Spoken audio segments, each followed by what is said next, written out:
Sembra impossibile, ma qui a Isola Verde, dove ieri si è scatenato l'inferno, oggi è tutto tranquillo. La spiaggia è illuminata dal sole, il mare è calmo.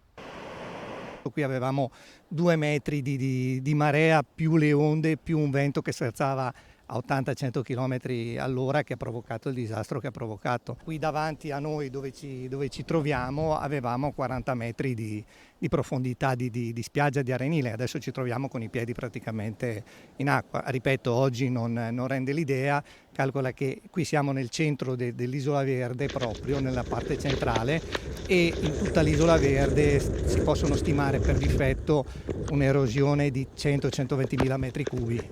A Sottomarina e Isola Verde la mareggiata ha interessato tutto l'arenile ed eroso il sistema dunoso in prossimità di Foce Brenta, posto a protezione dei campeggi.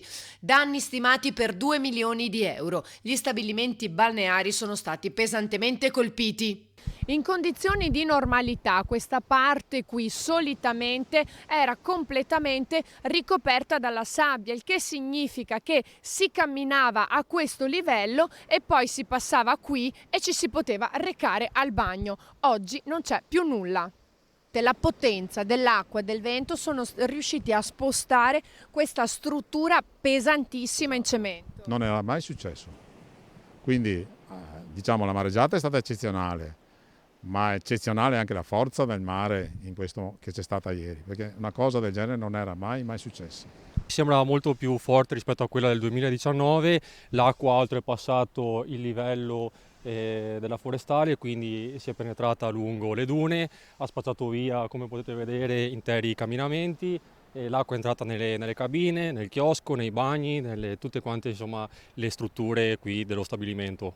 Mi auguro non succeda mai più, anche perché ci sono previsti delle dighe soffolte all'interno di queste celle e speriamo che questo attenua un po' la mareggiata. Abbiamo speranza appunto che la Regione Veneto, anche gli enti civili, ci venga incontro facendo queste opere di protezione a lungo termine. Questa passerella su cui ora stiamo camminando, che porta direttamente alla spiaggia, ieri era completamente sommersa dall'acqua. Ma ad essere pesantemente colpite non sono state solo le spiagge.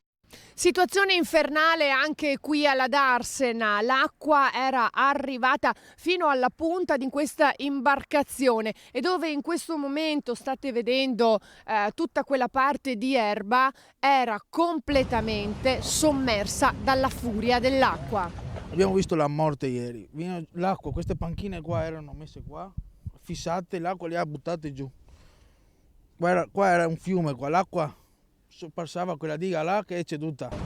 Uno scenario mai visto. Era il finimondo.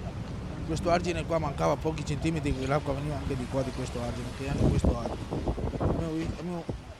Quindi peggio del 2019? Peggio, proprio peggio. Le barche hanno spezzato dei bricole, sono andate via come delle palline di ping pong di qua e di là.